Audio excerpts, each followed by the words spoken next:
447尺嘅單位，要求到要做4間房。咁因為每一個屋企人都想佢哋有一個獨立嘅空間。我都係第一次買樓啦，第一次做裝修啦。最初提出嘅時候，我都擔心會有啲難度嘅。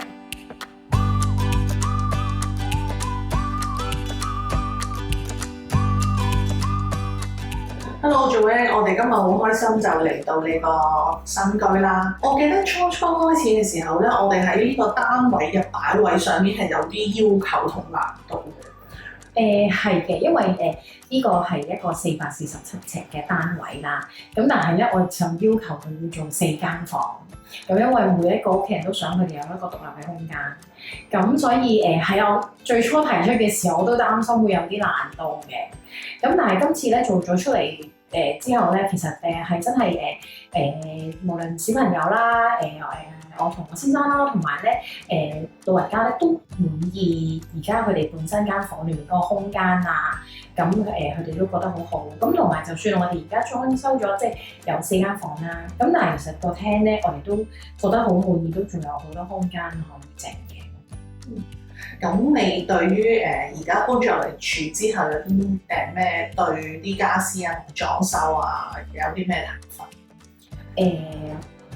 我哋都已經入咗嚟住咗大約1個月左右啦。咁其實我哋收屋嘅時候咧，其實大致上咧，其實我哋都好滿意嘅。嗰個還原度都好高㗎，因為無論係即係設計嗰個牀啊、樓梯床啊，或者我哋主人房裏面嗰個櫃啊，或者顏色啊各樣嘢咧，都係同我哋即係當初傾嘅時候咧好相似。咁無論譬如好似我個廳咁樣啦，咁我好想要有一幅綠色嘅牆咁樣，都好似呢個綠色咁樣啦，我哋都係可以做到我本身想要嗰個顏色。咁同埋每個，因為小朋友而家都係求學階段啦，咁我哋喺個設計嗰度就預留咗有佢自己獨立嘅小空間。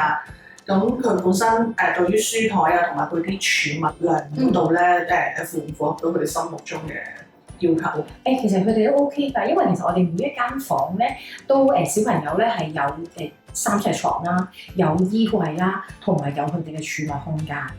咁咧所以其實佢哋都可以將自己嘅嘢即係放置喺自己間房度。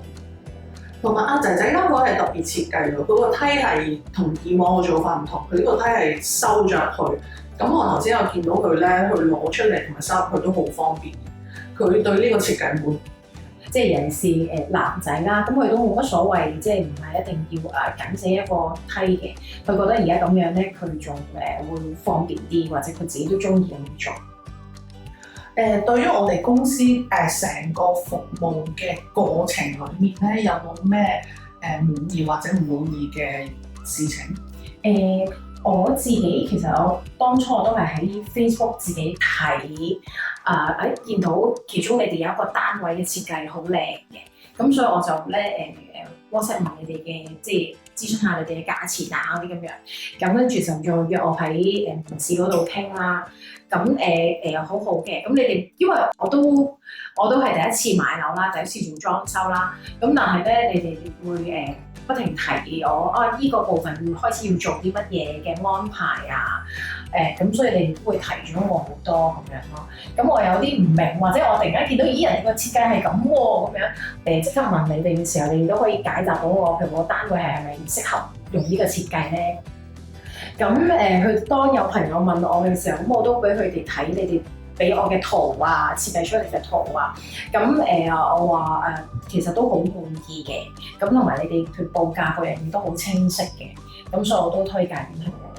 多謝Joanne，我哋今次嚟到參觀你一個咁靚嘅單位啦，希望你屋企人會住開心。好，多謝你哋。